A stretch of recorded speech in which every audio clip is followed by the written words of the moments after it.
అందరికీ నమస్కారం. Welcome to our channel ప్రియమద. 10th క్లాస్ పోయట్రీలోని ఈరోజు 5th లెసన్ తోప్.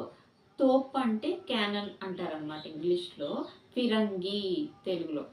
దాన్ని రచించినటువంటి కవి బీరేన్ డంగ్వాల్. ఆ పద్యం గురించి చెప్పుకుందాం ఈరోజు. తోప్ అంటే ఏంటి? ఫిరంగి. ఫిరంగి అంటే మనకి అందరికీ తెలుసు కదా, యుద్ధాల్లో వాడుతూ ఉండారు. పూర్వకాలం రాజులు వాడుతూ ఉండేవారు.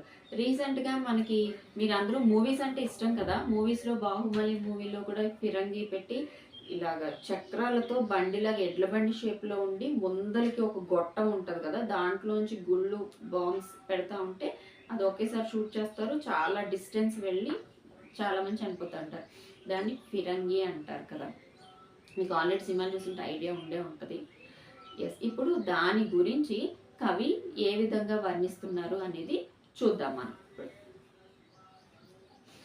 कंपनी बाग के मुहाने पर धर रखी गई है यह 1857 ని మనకి 1857 అని చెప్పని అంటారు. 1857 1857 की तोप इसकी होती है बड़ी संभाल विरासत में मिले कंपनी बाग की तरह साल में चमकाई जाती है 2 बार. అంటే ఏంటి? కంపెనీ బాగ్. కంపెనీ అనేది ఇదివరకు మన భారతదేశానికి బ్రిటిషర్స్ వచ్చి మామూలుగా అలా అలా వాళ్ళు నెమ్మదిగా ఆక్రమించుకొని వాళ్ళవన్నీ వాళ్ళు ఏవైతే కంఫర్టబుల్గా ఉంటుందో వాళ్ళకి తగ్గట్టు అన్నీ అరేంజ్ చేసుకున్నారు. అట్లానే ఈ వాళ్ళ దగ్గర అన్ని ఆయుధాలు అవన్నీ ఉండేవి కదా, అట్లానే కంపెనీని అట్లా వాళ్ళు చక్కగా కంఫర్ట్ జోన్లో పెట్టేసుకొని అన్నీ దాంట్లో ఈ భాగంగా ఆ తోటలో ఈ బాగ్లో, బాగ్ అంటే తోట, ఇందులో దీన్ని పెట్టుకున్నారనమాట. ఈ తోపు ఫిరంగుల్ని పెట్టుకున్నారు. వాళ్ళ దగ్గర అన్ని ఆయుధాలే కదా ఉండేవి. అది కంపెనీ బాగ్ అంటే అది బ్రిటిషర్స్ పెట్టుకున్నటువంటి దాన్ని. దాంట్లో కంపెనీ బాగ్కే ముహానే పర్, దాంట్లో ఇలా ఈ విధంగా పెట్టుకున్నారనమాట. వీడు ముహాని అంటే ప్రవేశ ద్వార్ పర్ అంటే ఇంటి గుమ్మం ముందల అని చెప్పని వస్తుంది కదా మనకి, అట్లాగా వాళ్ళు అట్లాగా ప్రతి దాంట్లో అట్లా గుమ్మం ముందల ద్వారం ముందల వాళ్ళు చక్కగా పెట్టుకున్నారనమాట. ధర్ రఖీ, ధర్ రఖీ అంటే ఏంటి? రఖీ గయి పెట్టుకోవటం.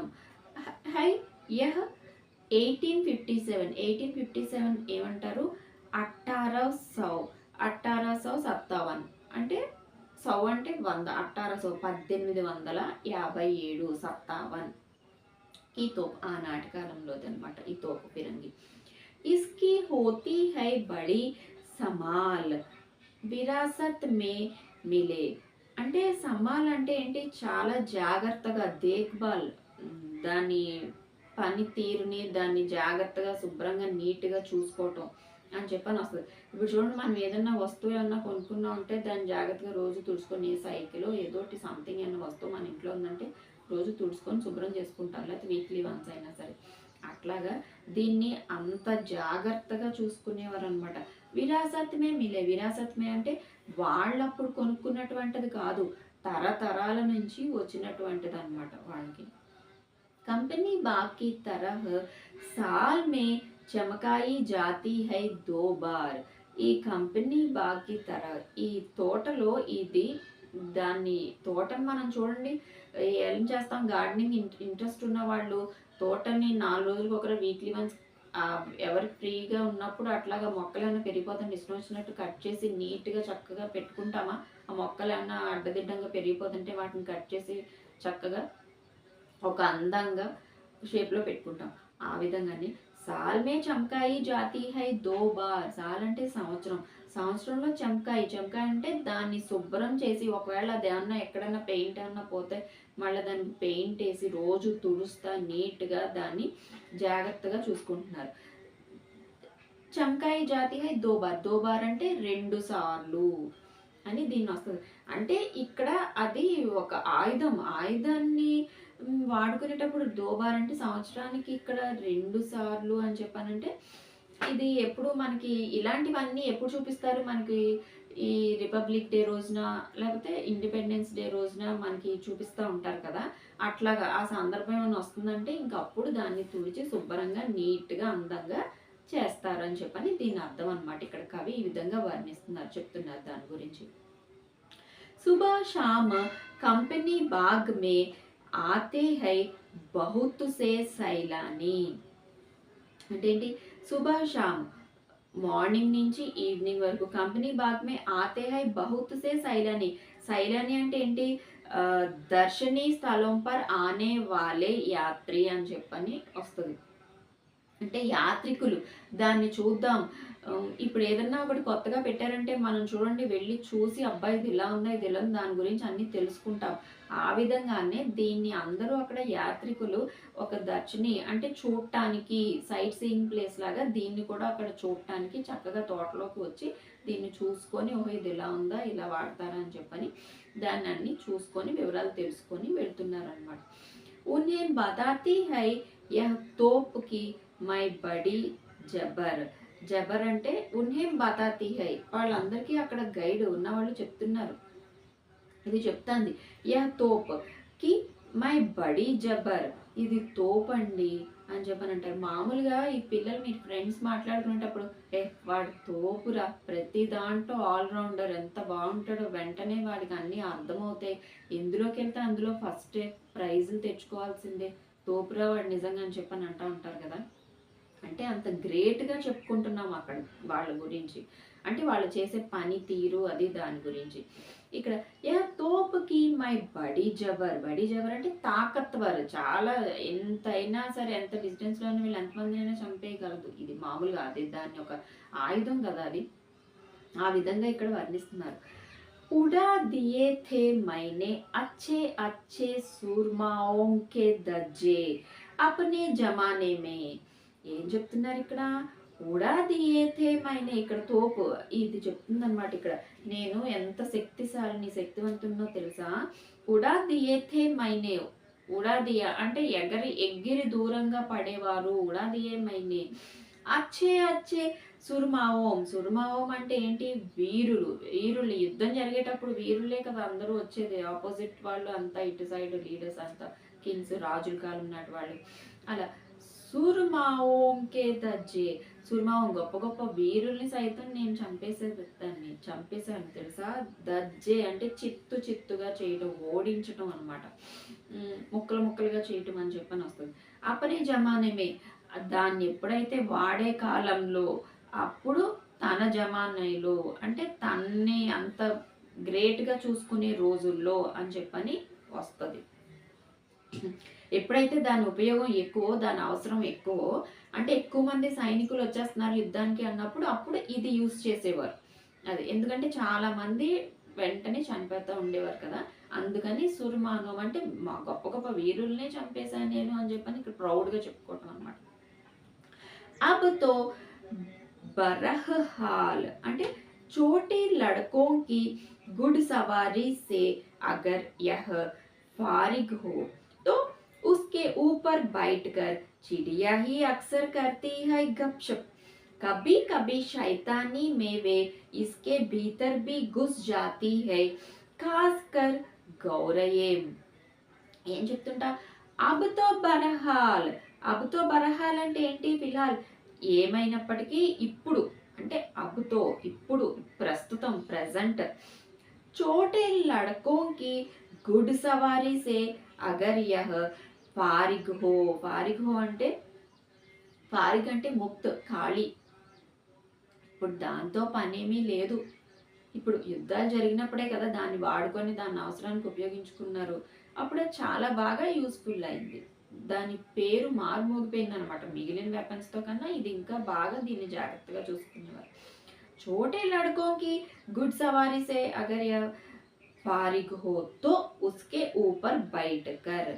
ఇప్పుడు చిన్న చిన్న పిల్లలు, ఇప్పుడు ఎట్లా ఉంది, చిన్న చిన్న పిల్లలు ఆ సైట్ సీయింగ్ అని చెప్పని దాన్ని చూడటానికని యాత్రికులు అందరూ వచ్చినప్పుడు ఆ చిన్న పిల్లలు ఎవరైనా ఉంటే దాని మీద గుర్రం మీద ఎలా అయితే సవారీ చేస్తారో అలా గుడ్ సవారీ అంటే గుర్రం మీద సవారీ చేసేదాన్ని గుడ్ సవారీ అంటారు.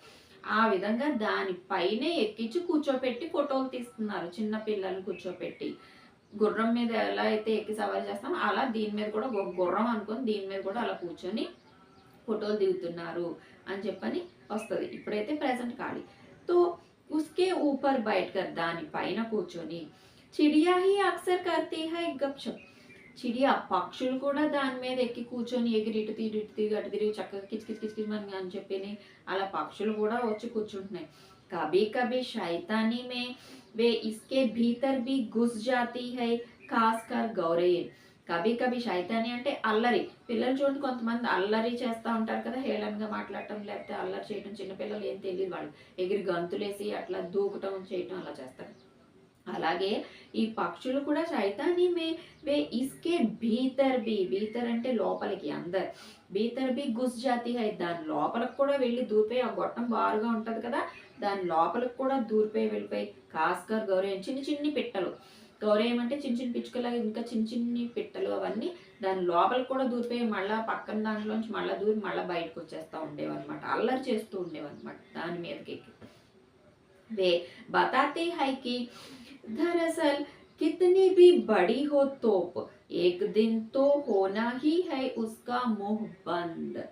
అంటే ఏంటి, ఒకప్పటి కాలంలో తోపువి బే బతాతి హై ఏం చెప్తున్నారు ఇక్కడ, దరఅసలు కితనీ బి బడి హో తోపు, నువ్వెంత పెద్ద తోపు అయినా అంటే తోపు అంటే ఫిరంగి, నువ్వెంత పెద్దగా అంత గొప్పగా అక్కడ ఏం చేసినా ఉపయోగపడినా ఆ రోజుల్లో ఆ కాలంలో, కానీ ఇప్పుడు మటుకి ఏంటి ఏక్ దిన్తో హోనా హీ హై ఉస్కా మో బంద్, ఏదో ఒక రోజు దాని ఆ పవర్ అంతా పోతుంది, కెపాసిటీ అంతా పోతుంది.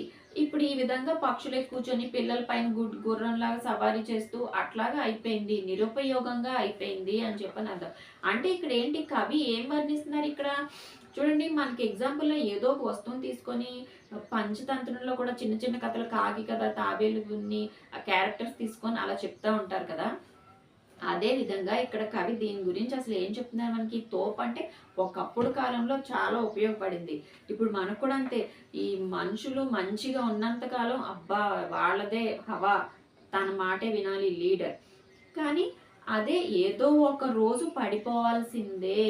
అంటే మనం ఏంటి, మనకి వర్ణించుకొని చెప్తే అహంకారంగా ఉండకూడదు, ప్రౌడ్గా ఉండకూడదు. మనం ఏమన్నా మంచిగా బాగున్న రోజుల్లో నలుగురికి హెల్ప్ చేసి మంచిగా మాట్లాడుతూ ఉండాలి. అంతేగాని నా దగ్గర బాగా డబ్బులున్నాయి, నేను ఒక్కడనే ఏదైనా చేసేయగలను, నాకెవ్వరు ఏదో ఆటైనా పనైనా ఏదైనా నేనే చేసేయగలను అని గ్రేట్గా ప్రౌడ్గా ఉండకూడదు అని చెప్పని ఈ విధంగా చెప్తున్నారు.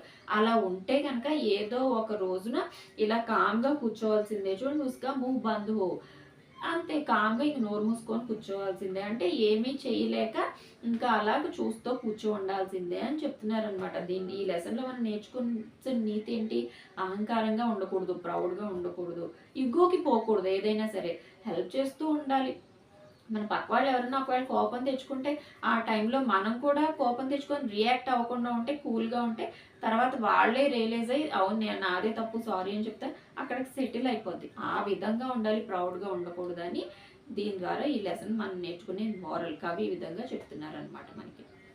మరి చూసారు కదా, ఈ లెసన్లో మనకి ఇంపార్టెంట్ పాయింట్స్ అవన్నీ చూసుకొని ఫస్ట్ పేరా అంతా అది ఏ సంవత్సరంలో నుండి ఒకప్పటి కాలంలో బాగా యూజ్ అయ్యింది అని చెప్పి ఒక పాయింట్ వైజే మీరు రాసేసుకుంటా వస్తే ఏం లేదు, మార్క్స్ ఈజీగా స్కోర్ చేయొచ్చు, పాస్ మార్కులు అయితే వస్తాయి. ప్రతిదీ అందులో నుంచి పాయింట్స్, అయ్యో నాకు అర్థం కాలేదా అనుకున్న పిల్లలు మీరేం చేస్తారంటే, మెరిట్ స్టూడెంట్స్ ఎట్లాగో రాసేస్తారు చదువుకున్న పిల్లలు, మనకు ఖాళీ లేదు అయ్యో చదువుకోలేము గుర్తులేదు మర్చిపోతున్నాం అనుకున్న పిల్లలు జస్ట్ ఆ స్టోరీలో మీనింగ్స్ అన్ని గుర్తెచ్చుకొని ఆ స్టోరీ కథ ఏంటనేది గుర్తెచ్చుకొని ఆ పాయింట్స్ రాసినా చాలు, మీరు ఈజీగా స్కోర్ చేసుకోవచ్చు.